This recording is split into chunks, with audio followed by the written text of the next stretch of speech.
Halo teman-teman sekalian, kembali lagi di channel YouTube Antek Saham atau Analisa Teknikal Saham. Pada video kali ini saya akan membagikan analisa 5 saham, yaitu saham BRIS atau BRIS, kemudian AMMN, Brand, BRPT, dan PTRO untuk tanggal 15 sampai 19 Juli 2024. Nah, sebelum masuk ke analisanya, saya ingin menginfokan kalau Antek Saham memiliki channel Telegram gratis. Bagi teman-teman yang belum join ke Telegram kita, boleh nanti join menggunakan link yang ada di deskripsi, karena teman-teman akan mendapatkan banyak benefit di sana. Kemudian Antik Saham juga memiliki membership yang premium. Tentunya untuk yang premium akan mendapatkan benefit yang lebih banyak dari yang gratis, seperti mendapatkan saham menarik setiap harinya lengkap dengan trading plan, kemudian mendapatkan belajar analisa teknikal saham, kemudian bisa konsultasi portofolio dan menjadi prioritas tentunya. Antek Saham juga memberikan pilihan menjadi pelanggan YouTube Antek Saham, yang dimana teman-teman akan mendapatkan saham menarik juga setiap harinya. Kemudian ada juga yang per minggunya berupa video yang saya upload di YouTube dan sudah saya upload tadi. Jadi jika teman-teman ingin gabung menjadi pelanggan Antek Saham di YouTube, boleh nanti gabung dengan klik tombol join di YouTube Antek Saham dengan biaya hanya 30.000 saja per bulan dan bisa dibatalkan kapan saja. Oke, sekian saja infonya. Jika ada yang mau ditanyakan terkait dari pelanggan YouTube dan juga Antek Saham Premium, boleh nanti menghubungi saya melalui link yang ada di deskripsi. Oke, sekarang kita masuk ke analisanya. Yang pertama kita mulai dari BRIS ya, atau BRIS. Boleh kita lihat di sini untuk BRIS eh, sama seperti analisa kita di minggu yang lalu ya. Boleh kita lihat di sini kalau BRIS akan cenderung sideways dulu di atas area demand, dan boleh kita lihat dia sideways ya di sini. Cenderung sideways mulai dari tanggal 8 Juli, jadi dia hanya naik turun dan belum naik ke area resistennya. Berarti untuk BRIS ada potensi menentukan arah di sini ya pada BRIS. Nah, maka dari itu kita cek dulu untuk volume dari BRIS. Jika akum maka dia potensi naik lagi, tetapi jika ternyata distribusi maka dia akan breakdown area demand-nya. Dari sini boleh kita lihat sebelumnya disempat distribusi ya. Mulai dari tanggal 3 Juli. Tanggal 3 Juli oke, di sini dia distribusi sampai tanggal 10 Juli. Oke, sampai tanggal 10 Juli. Dan di tanggal 11 sampai 12 mulai ada akumulasi kembali. Jika kita cek broker summary-nya di tanggal 12 ada akum dari KZ. Secara mingguan jika kita cek, nah ternyata ada distribusi dari AK ya. Kalau nggak salah AK yang sempat akum di sini, yang pada saat barnya hijau di akum, tetapi untuk sekarang dia sudah mulai jualan atau taking profit. Jadi ada potensi pada BRIS akan sideways lebih lama ya, karena secara broker summary kurang menarik secara mingguannya. Sorry, kita cek dulu secara bulanan. Oke, terlihat masih akum ya sebenarnya dari KZAK. Dari sini yang tadi saya bilang AK masih akum ya sebelumnya, dan sebenarnya masih ada barang yang cukup banyak di sini. Jadi untuk AK masih ada pada BRIS, masih punya barang di BRIS, jadi masih potensi nanti untuk bergerak naik pada BRIS. Dan secara teknikal kita butuh konfirmasi lagi ya, karena secara teknikal belum ada konfirmasi untuk bergerak naik. Jadi menurut saya untuk BRIS akan cenderung turun lagi ke area demand, lalu naik lagi nanti ke area resistennya. Nah, maka dari itu pantau saja satu area pada BRIS, area demand di sini. Area demand 2490 sampai 2410. Jika area ini tidak di breakdown, maka BRIS akan potensi lagi ya, naik lagi ke area resisten 2640 sampai 2670. Tetapi jika demand di breakdown, maka BRIS akan turun ke area demand selanjutnya di 2230 sampai 2310. Nah, maka dari itu untuk BRIS pantau satu area saja. Area demand yang saya tanda dengan huruf D di sini. Dengan huruf D, jika di breakdown maka BRIS akan turun ke area demand selanjutnya di sini ya. Tetapi jika tidak di breakdown maka BRIS akan naik ke area resisten yang di sini. Oke. Maka dari itu pantau satu area saja pada BRIS, yaitu di area demand-nya. Lanjut ke saham yang kedua ada Aman Mineral Internasional. Dari sini untuk Aman, boleh kita lihat ya, belum break resisten 11.725 dan masih mencoba breakout di sini ya. Di hari Jumat kemarin sempat di break, tetapi secara daily-nya ternyata close di bawah dari resisten tersebut. Jadi masih ada potensi pada Aman akan turun kembali Tetapi seharusnya karena sudah mencoba di breakout, dia akan potensi breakout ya. Dan di sini juga boleh kita tarik sebuah trendline atau resisten trendline, yang dimana untuk resisten ini pas di area resisten 11.725. Nah, maka dari itu untuk aman pantau saja 11.725. Jika bisa di breakout, maka aman akan naik ke beberapa resisten di sini. Ini notes-nya harus di sini ya, sini saja. Harus valid break dulu 11.725 supaya aman bisa bergerak naik. Nah, jika bisa di breakout, maka aman akan naik ke area resisten yang pertama 12.200 di sini, kemudian 12.775. Tetapi jika belum bisa break resisten ini, maka aman akan turun lagi ke area demand-nya di harga yang di sini 10.500 sampai 10.950. Jadi karena sekarang masih berada di area resisten dan belum breakout, maka kita harus menunggu dulu bagaimana nanti reaksi aman di area resisten ini. Jika nanti ternyata candle setelahnya menandakan rejection, maka aman akan potensi turun dulu. Tetapi jika bisa di breakout, maka aman akan bergerak naik. Nah, sekarang kita cek dulu untuk broker summary dari aman. Nah, sebenarnya tidak terlalu valid ya untuk broker dari aman ini, karena memang jika kita cek secara historinya, yang jual dari CC dan yang beli dari asing, tapi harga masih tetap bergerak naik. Nah, di sini boleh kita lihat di hari Jumat ada distribusi dari CC secara mingguan. Nah, boleh kita lihat CC-nya di sini masih akum ya. Dan yang beli dari asing kemudian diikuti CC. Dan yang jual rata-rata dari lokal ya SKY, DH, EP, dan yang akum dari asing dan juga CC. Jadi secara broker summary kurang menarik karena jualan dari SKY, tetapi boleh kita lihat asingnya akum cukup besar di sini. Jadi secara broker summary kurang menarik ya. Tetapi secara teknikal jika bisa break 11.725, maka aman akan menjadi menarik dan bisa naik ke area target kita di area 12.000 di sini. Nah, maka dari itu untuk aman, tunggu dia valid breakout dulu. Jika belum break, maka jangan beli dulu, karena sama saja nanti teman-teman akan nyangkut di area atas. Tetapi jika sudah breakout, maka boleh beli nanti dengan target seperti di sini. Dan dengan seperti itu, maka kita boleh buy on breakout ya pada aman. Oke, di time frame 1 jam cukup menarik. Jadi di sini saya akan bagikan trading plan pada aman, buy on breakout. Di sini saya buatkan buy on breakout ya pada aman. Kita tunggu valid breakout dulu. Stop loss di sini saya buatkan di sini saja.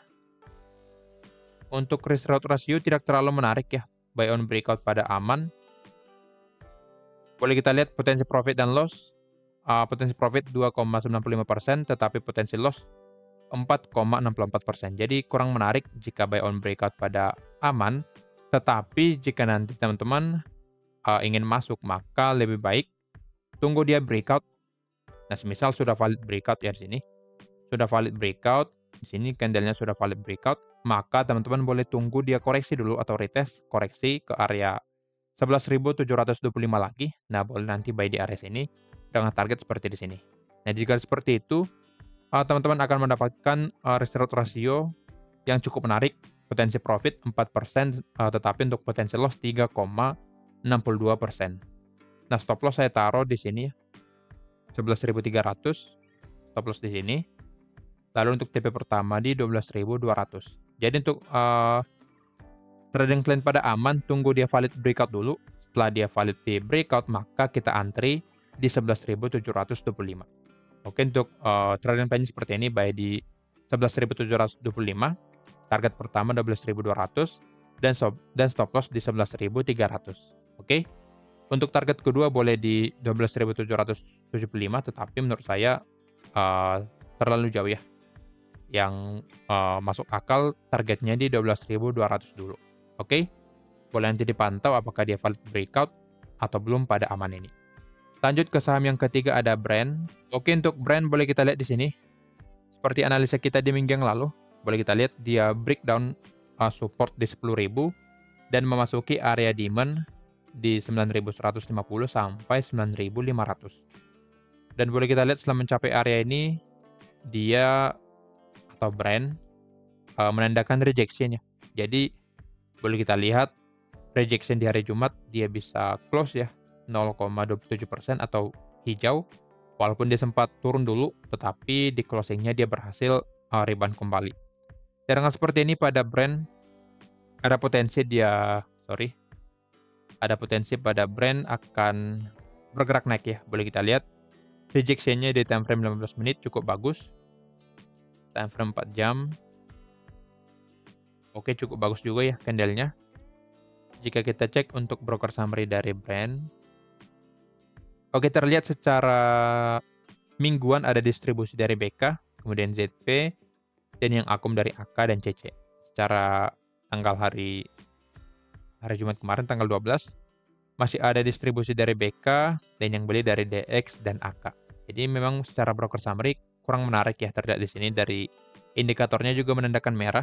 Jadi ada potensi pada brand terjadi pelemahan. Tetapi karena sudah mencapai area demand kita, maka ada potensi pada brand akan rebound sementara. Jadi untuk brand pantau satu area demand di sini. Demand, jika belum break area demand maka brand akan cenderung naik ya. Cenderung naik ke area resisten di sini 10.000. Kemudian 10.450. Jadi untuk brand jika bisa bertahan di atas area demand maka boleh beli ya, boleh beli.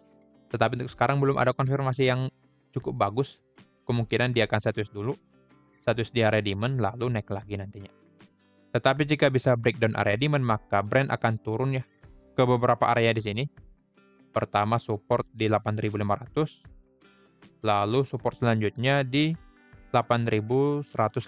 Jadi untuk brand pantau satu area yaitu area demand di 9.150 sampai 9.500. Jika di breakdown maka brand akan lanjut bergerak turun, tetapi jika belum, brand ada potensi bergerak naik ke area target kita di 10.000 sampai 10.450. Oke. Jadi pantau saja satu area pada saham brand. Lanjut ke saham yang kedua. Lanjut ke saham yang keempat ada BRPT. Oke, untuk BRPT boleh kita lihat ya, sama seperti analisa kita di minggu yang lalu. Dia cenderung turun dan boleh kita lihat dia turun ke area demand dan setelah mencapai demand dia menandakan rejection di hari Jumat kemarin. Jadi ada potensi pada BRPT rebound kembali ya, karena memang sudah menandakan rejection di area demand yang di sini 1055 sampai 1115. Jadi ada potensi pada BRPT untuk bergerak naik. Jika kita cek time frame 1 jam. Oke, di sini cukup bagus ya. Jika kita tarik sebuah trend line ini dan ternyata trend line-nya sudah di breakout. Jadi untuk BRPT ada potensi rebound di hari Senin nanti minimal sampai resisten 1155 di sini. Jadi ada potensi dia bergerak naik ya di hari Senin nanti atau di minggu depan ke resisten 1155 dulu. Jika bisa break area ini maka akan lanjut naik ke resisten selanjutnya di 1225. Nah, sekarang kita cek dulu untuk broker summary dari BRPT. Oke, secara broker summary di hari Jumat ada akum dari MG ya, CP dan PD. Dan yang jual NI, CC, dan TP. Secara mingguan, ternyata CC dan MG yang akum di sini, yang jual BB dan rata-rata dari asing. Jadi secara broker summary mingguan kurang menarik. Secara bulanan jika kita cek, oke masih menarik ya. Ada akum dari HP, rata-rata dari lokal, dan yang jual rata-rata dari asing, AK, BK, YP, dan yang lainnya. Jadi masih ada potensi pada BRPT untuk bergerak naik, apalagi sudah ada konfirmasi secara teknikal di sini. Jadi ada potensi pada BRPT untuk bergerak naik. Asalkan dia bisa bertahan di atas area demand ya. Area demand yang ini 1055 sampai 1115. Jadi untuk BRPT potensi naik jangka pendek dulu ke 1155 kira-kira sekitar 2% ya. Jadi untuk lanjut bergerak naik maka harus bisa breakout dulu resisten 1155 ini. Jika belum bisa di breakout maka BRPT akan cenderung sideways ya di atas area demand. Sideways di sini lalu nanti menentukan arahnya apakah breakdown demand atau bisa naik lagi ke area supply-nya. Menurut saya untuk BRPT akan cenderung naik ya ke area supply, karena secara pola pergerakannya dia hanya koreksi, seperti ini. Dia rally ya, rally di sini, lalu koreksi ke area demand, lalu naik lagi ke area supply-nya. Tapi tetap pantau apakah nanti ada konfirmasi secara teknikal dan juga secara broker summary-nya. Nah, view saya seperti itu. Pantau beberapa area pada BRPT. Yang pertama resisten 1155. Untuk valid naik, maka harus bisa break resisten ini. Lalu area demand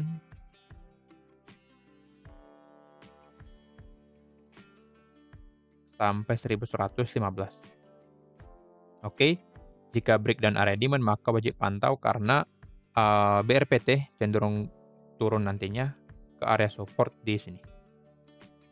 Di 980. Jadi jika break dan area demand maka BRPT akan lanjut bergerak turun. Tetapi jika belum, maka BRPT potensi naik ke area resisten 1155 sampai 1225. Oke? Jadi karena belum ada konfirmasi secara teknikal yang cukup menarik untuk bergerak naik, maka saya tidak membagikan trading plan pada BRPT. Tapi jika ingin scalping, maka boleh pada BRPT ya. Karena seperti yang tadi bisa naik 2% sampai ke 1155. Lanjut ke saham yang terakhir atau yang kelima ada PTRO. Untuk PTRO boleh kita lihat masih cenderung sideways di area support dan juga resisten 9.400. Jadi untuk PTRO belum ada updatean terbaru ya. Kita cek dulu untuk broker summary. Dan terlihat secara bulanan ada normal akumulasi ya dari KK. Kemudian secara mingguan jika kita cek KK masih akum. Secara harian tanggal 12. Boleh kita lihat di hari Jumat kemarin ya, kurang menarik. Di sini boleh kita lihat rata-rata yang beli dari broker lokal atau retail ya, XJXL, dan yang jual dari asing, NI, BK, dan CP. Jadi secara broker summary di hari Jumat kemarin kurang menarik pada PTRO. Ada potensi dia bergerak turun dulu.